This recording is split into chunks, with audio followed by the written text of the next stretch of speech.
नमस्कार। Doctor fosters हो चुका, ओथेलो हो चुका और हेमलेट मैंने आज शुरू किया है। मैकबेथ को भी मैं आज ही शुरू कर रही हूँ। साथ साथ चलेंगे दोनों। एक सीन हेमलेट का होगा, एक मैकबेथ का होगा, क्योंकि दोनों की ही बराबर आप लोगों की रिक्वेस्ट आ रही हैं। आज मैकबेथ का भी पहला सीन शुरू करते हैं। दोनों ही ड्रामा आपको मालूम है विलियम शेक्सपियर के हैं। ओथेलो भी विलियम शेक्सपियर का आप पढ़ चुके हैं। अब कभी कभी दिक्कत ये आएगी कि मैं गलती से हेमलेट को मैकबेथ और मैकबेथ को हेमलेट बोल जाऊंगी। तो भाई अगर वैसे तो मैं ध्यान से पढ़ाऊंगी, लेकिन फिर भी अगर मुझसे गलती से निकल जाए तो आप लोग ध्यान रखना कि हेमलेट वाले हेमलेट सुने और मैकबेथ वाले मैकबेथ सुने। वैसे मैं कोशिश करूंगी कि ऐसी गलती मुझसे ना हो। ड्रामेटिस पर्सोना देखते हैं, यानी जो कैरेक्टर्स हैं इस ड्रामा में उनके नाम देखते हैं। तो सबसे पहले हैं डंकन, किंग ऑफ स्कॉटलैंड। ये स्कॉटलैंड के राजा हैं। इन्हीं का मर्डर होगा इसमें, देखिए आगे चल के।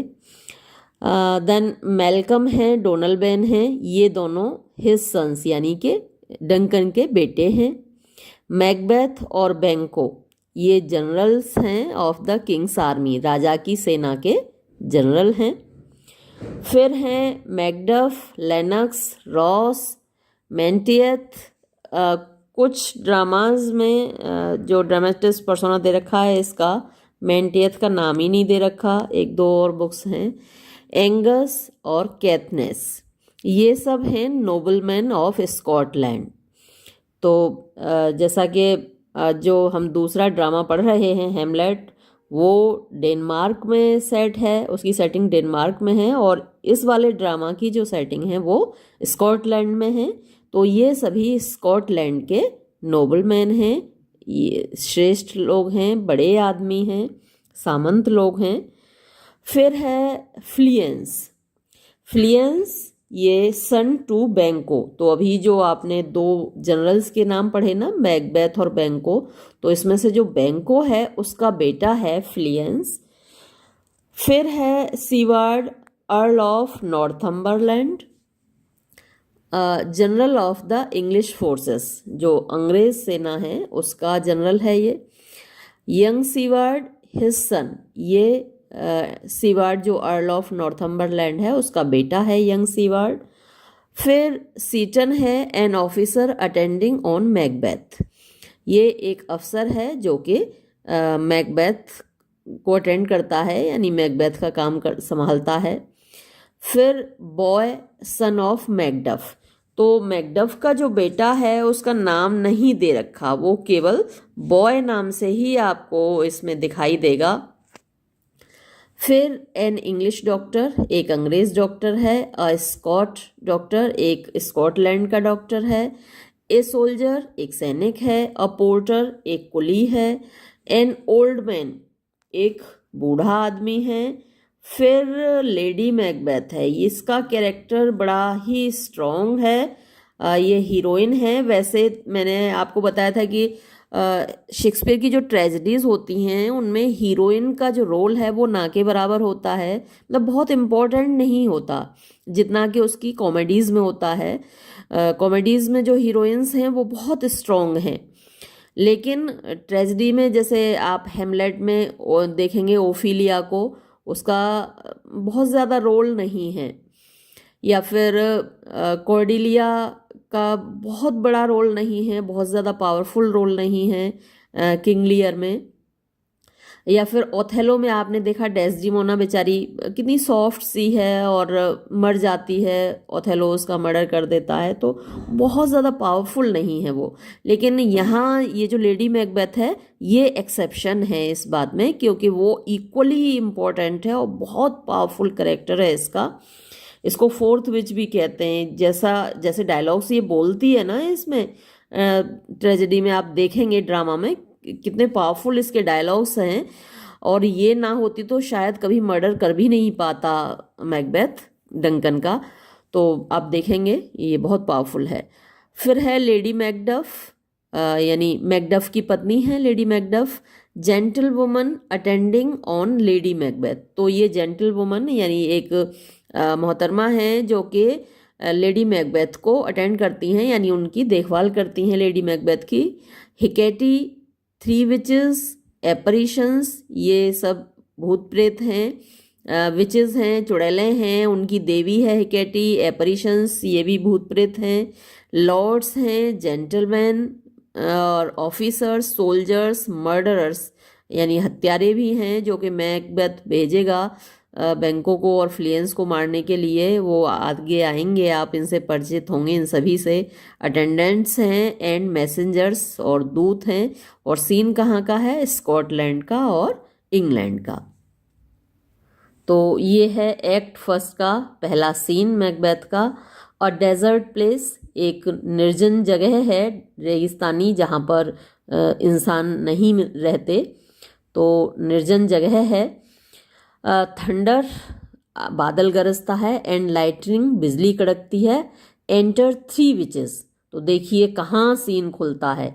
सीन खुला, पर्दा उठा, और प्रवेश किसने किया? 3 चुड़ैलों ने।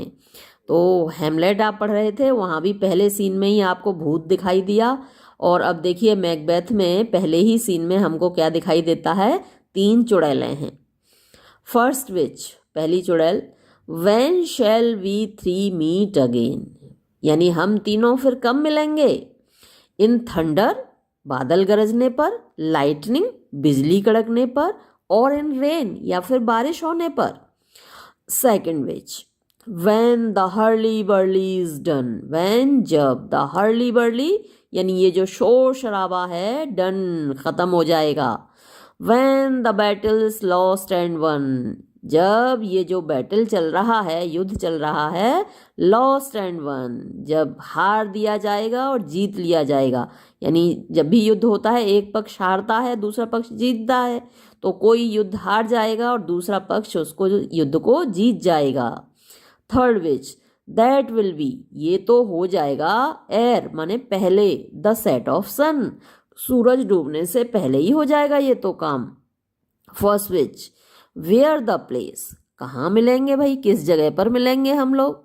Second witch, upon the heath, heath पर मिलेंगे। ये वेस्टलैंड, ये भी ऐसी जगह है जहाँ पर कुछ नहीं पैदा होता, उस हीथ पर में हम मिलेंगे, यानी निर्जन जगह पर, बंजर भूमि पर हम मिलेंगे।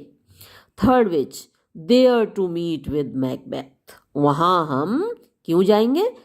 To meet with Macbeth, Macbeth से मिलने जाएंगे। फर्स्ट विच, पहली चुड़ैल, आई कम, मैं आ रही हूँ। ग्रेमलकिन, ये जो चुड़ैलें हैं इनकी अपनी अपनी आत्माएं भी होती हैं जो कि अलग अलग रूप में होती हैं। तो ये ग्रेमलकिन एक बिल्ली के रूप में है इसकी आत्मा, इसके पास एक आत्मा रहती है, वो बिल्ली के रूप में रहती है जिसका नाम ग्रेमलकिन है। तो मैं आ रही हूँ ग्रेमलकिन। सेकंड विच, पेडॉक कॉल्स, तो जो दूसरी चुड़ैल है उसकी जो आत्मा है वो पेडॉक यानी एक मेढक के रूप में है। तो मेरे पेडॉक यानी मेरे मेढक वो मुझे बुला रहा है, मेरी आत्मा मेढक के रूप में मुझे बुला रही है। थर्ड विच, एनन, अभी आ रही हूँ, उसकी आत्मा भी उसको बुला रही है। एनन का मतलब होता है सून, मैं जल्दी आ रही हूँ। अब ये सब मिलके क्या गाती हैं? ऑल माने सभी, ये तीनों मिलके गाती हैं फेयर इज फाउल, जो फेयर है खूबसूरत है वो फाउल है वही गंदा है। एंड फाउल इज फेयर, और जो बदसूरत है वो खूबसूरत है। यानी बड़ा सब कुछ हौच पौच है भाई, जो खूबसूरत है वो बदसूरत है, जो बदसूरत है वो खूबसूरत है। यानी ये देखिए थीम बता रही हैं इस ड्रामा की कि जो खूबसूरत दिख रहा है वो वास्तव में खूबसूरत नहीं है, वो बड़ा बदसूरत है। पहचान लो उसको भाई, खूबसूरती पे मत जाना, कोई मुस्कुरा रहा है तो उस पे मत जाना। बाहर से जो खूबसूरत दिख रहा है वो ज़रूरी नहीं अंदर से भी खूबसूरत हो। तो ये थीम है।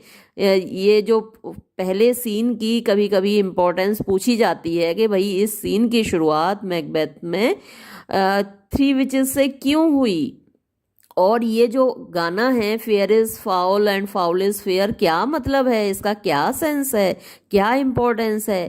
तो this song is telling the theme of the drama, जो खूबसूरत है वो बदसूरत है। तो बाहरी जो आवरण है, जो एपियरेंसेस हैं, जो आउटवर्ड एपियरेंसेस हैं, वो अक्सर धोखा देती हैं। ये बताना चाहता है ये वाला scene. Hover through the fog and filthy air. Hover, अब हम उड़ेंगे, थ्रू द फॉग, कोहरे में से होकर, एंड फिल्थी एयर, और गंदी हवा में से होकर। और भाई उड़ती हुई ये एक्सिएंट निकल जाती हैं। पहला सीन समाप्त हो जाता है और ये वीडियो भी हम यहाँ समाप्त करते हैं।